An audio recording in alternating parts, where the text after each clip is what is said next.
అశోక చక్రవర్తి విజయాలు సాధించాడు, ఛత్రపతి శివాజీ గారు విజయాలు సాధించారంటే పురాణాలు, శాసనాలు, తాళపత్ర గ్రంథాలు ఆధారాలలో కొన్ని విషయాలు ఉంటాయి. అలాగా వీటికి ఈ బోర్డు ఉన్నాయి కదా, ఈ బోర్డుకి ఈ విజయానికి ఈ రాజ్యసమానికి ఒక గుర్తు ఏంటంటే అప్పుడు వాళ్ళ విజయాన్ని సాధించారని చెప్పేసి దీనికి గుర్తు. ఈ మిస్టేక్ నేనే గుర్తించాను. తర్వాత నేను పిహెచ్డి చేయబోతున్నాను. ఎంకామ్ డిఎడ్ అయిపోయింది, బీటెక్ డిస్కంటిన్యూ చేశాను నేను. చాలా వెల్ ఎడ్యుకేటెడ్ నేను, ఓకేనా.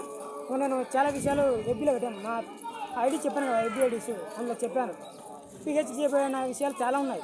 మనకు పురాణాల్లో ఒకసారి ఏంటంటే సాక్షాత్తు మహావిష్ణువు గారి భార్య ఎవరు, లక్ష్మీదేవమ్మ, అష్టైశ్వర్యం ఇళ్ళలోకి వచ్చింది. ఇళ్ళలోకి వచ్చి తెలిసి కూడా ఏం చేశారు, ఆమెను చాలా వేధించారు, సతాయించారంట.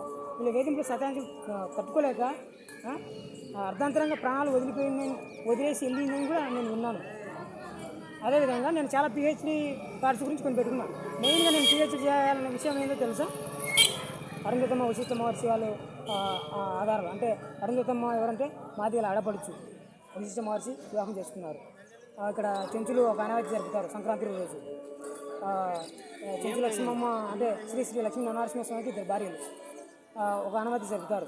చెంచు లక్ష్మమ్మ దేవి చెంచుల ఆడపడుచని శ్రీ లక్ష్మీ నరసింహస్వామి వాళ్ళ బావగారని చెప్పేసి శ్రీరసార తీసుకుని వస్తారు. ఎప్పుడు సంక్రాంతి భోగి పండుగ రోజు, అంటే రేపే భోగి పండుగ. రేపు ఈరోజు వచ్చేసి 12 డేట్ చెప్పాను కదా సమయంలో, రేపు భోగి పండుగ.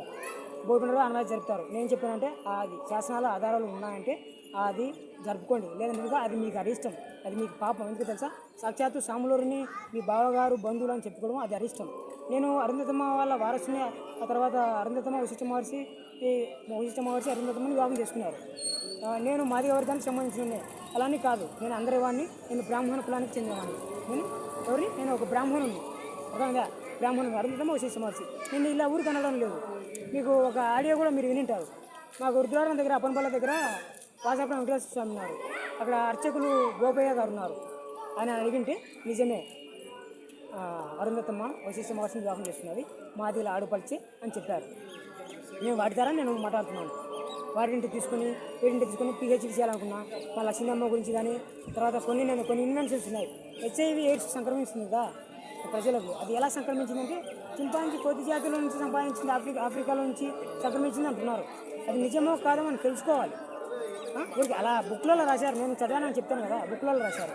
నేను మెయిన్గా హెచ్ఐవి ఎయిడ్స్ గురించి నేను పిహెచ్డి తీసే సమర్పించాలనుకున్నాను. అందుకోసం ఎంబీ యూనివర్సిటీ ఉంది తిరుపతిలో, doctor M Mohan Babu sir గారిది యూనివర్సిటీ దగ్గరికి వెళ్ళొచ్చాను. ఎస్టీ యూనివర్సిటీ ఉంది, శ్రీ వెంకటేశ్వర విశ్వవిద్యాలయం తిరుపతిలో, అక్కడికి వెళ్ళొచ్చాను, ఓకేనా. ఎందుకంటే వీళ్ళు నన్ను ఏదో అనుకుంటున్నారు కానీ ఎవరు, మెయిన్గా రీజన్ వచ్చేసి వీళ్ళు పోయే వాళ్ళు ఉంటారు కదా చింత జాతి వాళ్ళు, నన్ను ఏదో ఒక దుర్మార్గుడిగా, ఒక చెడ్డవాడిగా, ఒక ఏదో అనుకుంటారు వీళ్ళు. నేను అనడం లేదు, అది మీకోసమే చూడండి. ఇక వీళ్ళంతా చెంచుల వాళ్ళ వారసులే, చెంచులక్ష్మ అనుకుంటే వాళ్ళ వారసులే. మరి సాక్షాత్తు లక్ష్మీ నరసింహస్వామి భార్య అయినప్పుడు ఇంకా చెంచులు మరి ఇలా అడుక్కోవచ్చా? ఒకవేళ ఆధారం నిజాలు ఉంటే మీరు సమానం హోదాడకండి. నేను సమానం హోదాడుతున్నా అంటే ఎట్లా అని తెలుసా, నేను బ్రాహ్మణుని, మీరు కూడా ఉంటారు తెలుసా, మీరు చెంచులు అని చెప్పుకోండి. అది ఇగో మీ ఆలోచన. నా ఆలోచన నేను బ్రాహ్మణున్నే, నేను అలానే ఉంటాను, అలానే పెరిగాను, అలానే తిరుగుతాను, అలానే మసుకుంటాను. మీరు అలానే చెప్పుకోండి మీకు శాసనాల ఆధారాలు ఉంటే. కానీ ఈ వృత్తి మానేయండి. ఏది చెంచు అనేవాళ్ళు ఈ వృత్తి మానేయండి. ఏది ఇదో ఇలా అక్కడనే వృత్తి మానేయండి. ఎందుకో తెలుసా, సాక్షాత్తు లక్ష్మీ నరసింహస్వామి భార్య చెంచు లక్ష్మీ అయినప్పుడు మీరు అనుకోకూడదు. ఆయన ఇన్సల్ట్ చేసినట్టు అది, ఎవరిని, శ్రీ లక్ష్మీ నరసింహస్వామిని ఇన్సల్ట్ చేసినట్టు అది. నేను మీకోసమే చెప్తున్నాను, ఇందులో ఏమీ తప్పు లేదు, ఏం లేదు. మీకు అర్థం కాక మీరు ఎవరన్నా మీ ఇంట్లో వాళ్ళు బాగా చదువుకునే వాళ్ళు ఎవరన్నా ఉంటే వాళ్ళు అనడం చెప్తారు, మీకు అర్థం కావడం లేదు, మీరు ఎంత తప్పులు ఉన్నారని అట్లా. నేనేమనుకున్నానంటే ఒకవేళ ఈ ఆనవాయితీ ఇది లేదు, ఎక్కడి నుంచో ఒక రాంగ్ ఫ్లో వచ్చింది అనుకుంటే లక్ష్మీ నరసింహస్వామికి ఇద్దరు భార్యలను నేను కూడా యాక్సెప్ట్ చేస్తాను. ఎలా అంటే లక్ష్మీదేవమ్మ గారు ఆమె మైమర్చి మురిచిపోయి మా సాములూరిని నేనే నా ప్రతిరూపాన్ని పక్కకు వెళ్ళి ఆయనను ఇలా మరిపించి ఆయనను మళ్ళీ నేను ఇక అడవులలోకి రప్పించి నేను ప్రేమించి ఆయనను ఈ విధంగా లాలించి ఆయన నన్ను ఏ విధంగా బాగా చూసుకుంటాడో అని చెప్పేసి ఆమెనే ఒక వర్చువల్, అంటే నిజము వర్చువల్ అంటారు కదా మనం, నిజబింబం ప్రతిబింబం అని, అలాగా లక్ష్మీదేవమ్మ అనే ఒక ప్రతిబింబం మాదిరి వచ్చి ఆయనను కవింపుగా చేసి ఆమె అంటే ఇష్టం ఉన్న విధంగా మళ్ళీ పెళ్లి చేసుకున్నాడు అనే విధంగా జరిగింది ఈ కథ అని చెప్పి నేను చెప్తాను. అప్పుడు ఏమవుతుందంటే లక్ష్మీదేవమ్మ ప్రతిరూపం, అర్థమైంది కదా. చెంచు లక్ష్మమ్మ లేకుండా లక్ష్మీదేవమ్మ ప్రతిరూపం. అంటే ఈ శాసనాల ద్వారా ఆధారాల ద్వారా తలపత్ర గ్రంథాల పురాణాల ద్వారా లేకపోతే ఎవరు చెంచుల సింహమ్మ గురించి లేకపోతే అది నేను చాలా విషయాలలో నా దగ్గర మొత్తం ఒక 12-13 థాట్స్ ఉన్నాయి పిహెచ్డీ చేయడానికి.